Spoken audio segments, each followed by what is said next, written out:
Hi అండి, welcome to LV home blog channel. మీరందరూ ఎలా ఉన్నారండి? నేనైతే బాగున్నాను.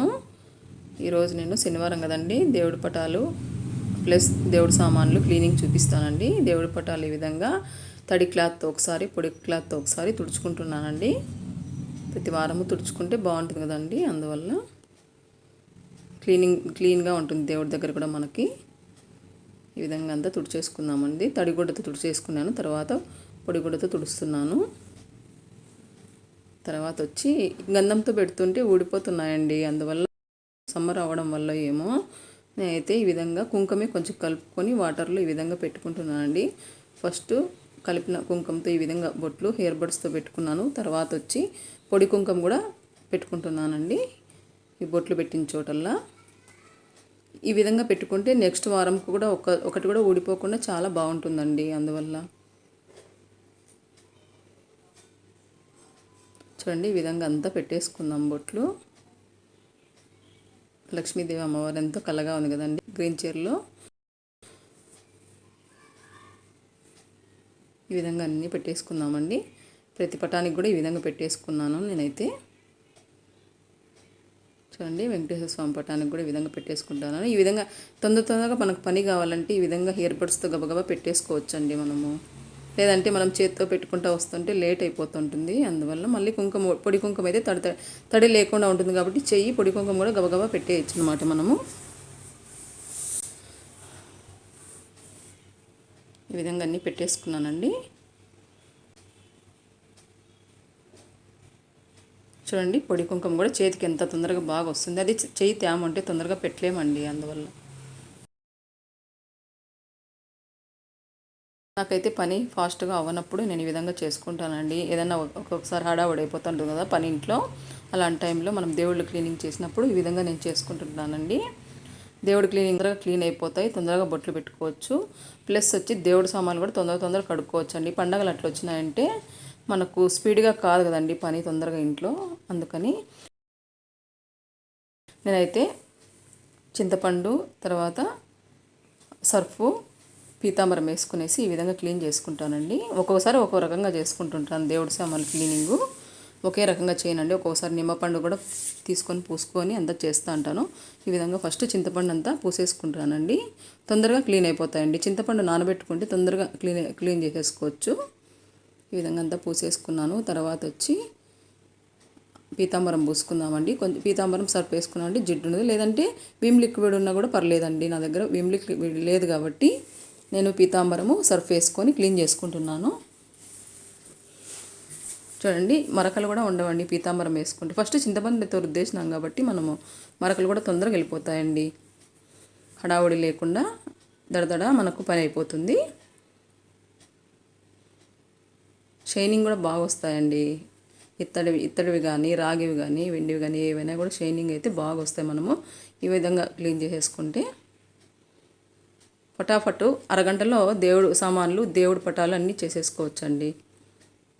చూడండి, ఒకసారి ఇట్లా అంతా కడిగి పెట్టుకుంటే ఎంత నీట్గా వచ్చిందో చూడండి. ఒక 2-3 సార్లు నీళ్ళలో కడుక్కునేసి వెంటనే తుడిచేసుకోవాలండి. ఆరబెట్టకూడదు ఇవి. ఫస్ట్ తుడిచేసుకుంటే తెల్లగా కలర్ షైనింగ్ అట్లే ఉంటాయండి. మళ్ళీ వారం వరకు కూడా అట్లే ఉంటాయి. మధ్యలో మనకి ఎప్పుడైనా అట్లా అనిపించినప్పుడు కూడా కడుక్కోవచ్చు. దేవుడి దీపాల వరకు మాత్రమే ప్రసాదం పెట్టిన ప్లేట్లో అవి కడుక్కోవచ్చు. మొత్తం దేవుళ్ళన్నీ కాదు. విధంగా అంతా క్లీన్ చేసేసుకున్నాను. చూడండి ఎంత షైనింగ్ కనపడుతుందో. మనం కొత్తగా తీసుకున్నట్లు ఉంటుంది కదండి. చూడండి, ఇది కూడా అంతే అండి. రాగిది ఇప్పుడు తోమేసుకున్నాం కదా, ఇత్తడిది కూడా చూపిస్తాను మీకు. ఏదైనా మనం ఓపికగా చేసుకునే దాన్ని బట్టి ఉంటుందండి.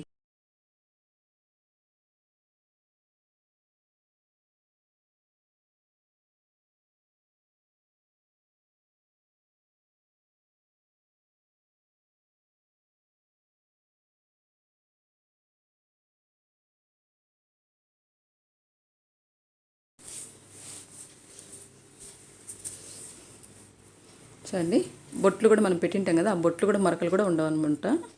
ఇట్లా రుద్దేసుకుంటే ఆ బొట్లు పెట్టిన చోట మరకలు ఉంటాయండి మనం కడిగేటప్పుడు. కానీ ఈ విధంగా రుద్దేసుకుంటే బొట్లు పెట్టిన చోట ఆ మరకలు కూడా వెళ్ళిపోతాయి.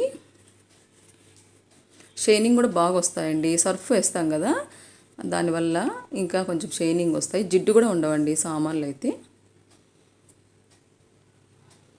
చూడండి ఇది కూడా అట్లే ఉంది, తుడిచి పెడితే కన్నా మెరుస్తూ ఉంటాయండి బాగా.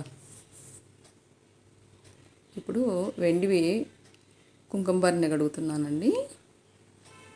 ఇది కూడా అంతే, నల్లగా వస్తాయి కదండి, ఆ నలుపు అనేది ఉండదన్నమాట ఈ విధంగా కడుక్కుంటే. నాకు ఈ విధంగా టకాటక పని అయిపోవాలంటే ఈ విధంగా చేసుకుంటానండి, ఎక్కువసేపు పట్టదండి మనకు. చూడండి షైనింగ్ ఎట్లుందో, ఇవన్నీ తుడిచిపెట్టినానండి, షైనింగ్ చూడండి ఎట్లుందో. చూడండి ఇప్పుడు నేను అక్షయ పాత్రకి కుంకుమ బొట్లు పెట్టుకుంటున్నాను.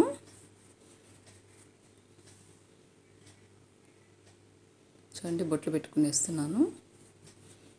ఈ అక్షయ పాత్రలో బియ్యం వేసుకునేసి అన్నపూర్ణాదేవిని పెట్టుకుంటానండి నేను.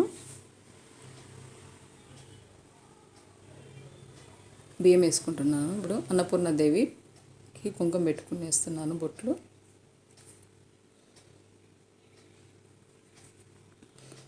బియ్యం నిండుకు పోసుకోవాలండి. తర్వాత పసుపు ఒక 3 సార్లు, కుంకుమ ఒక 3 సార్లు వేసుకోవాలి.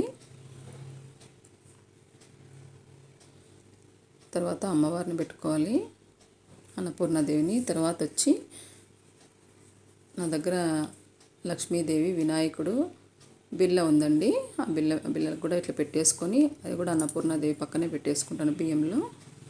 ఎప్పుడైనా కూడా విగ్రహాలు కొన్ని బియ్యమైనా వేసి పెట్టుకోవాలండి, ఒట్టిగా పెట్టుకోకూడదు. ఇప్పుడు కూడా కొన్నైనా వేసి పెట్టుకోవాలి.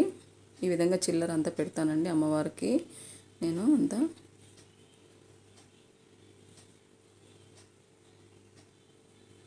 ఇవన్నీ కడిగి పెట్టినప్పుడు ఎంతో కళగా ఉంటుందండి దేవుడి దగ్గర, మెరుస్తూ ఉంటాయి ఇవి. తర్వాత వచ్చి ఇక్కడ ఇంకొక ప్లేట్ తీసుకునేసి కొన్ని బియ్యం వేసుకునేసి పసుపు ఒక 3 సార్లు, కుంకుమ ఒక 3 సార్లు వేసుకొని లక్ష్మీదేవిని వేసి పెట్టుకున్నానండి. విగ్రహం, చిన్న విగ్రహము, చిల్లర పెట్టుకుంటున్నాను. అలాగే తామర గింజలు వేసుకున్నానండి. తర్వాత వచ్చి గవ్వలు, తర్వాత వచ్చి గోమతి చక్రం వేసుకున్నాను. తర్వాత గాజులు, ఎర్ర గాజులు పెట్టుకొని ఈ విధంగా ఇట్లే పెట్టుకుంటానండి. క్లీన్ చేసుకొని నేను ఏ వారానికి అవి క్లీన్ చేసేసుకుంటాను, అన్ని చిల్లర అంతా క్లీన్ చేసుకొని ఈ విధంగా పెట్టుకుంటానండి. ఈ విధంగా దేవుడిని అంతా నేను అలంకరించుకొని పూజ చేసుకుంటుంటాను. మనకు అన్ని విధాలా బాగుంటుందండి ఈ విధంగా ఇంట్లో పూజ చేసుకుంటే. మా వీడియోస్ని మరి నచ్చినట్లయితే లైక్ చేయండి, షేర్ చేయండి, సబ్స్క్రైబ్ చేయండి. పక్కనే ఉన్న బెల్ సింబల్ నొక్కండి. Thanks for watching.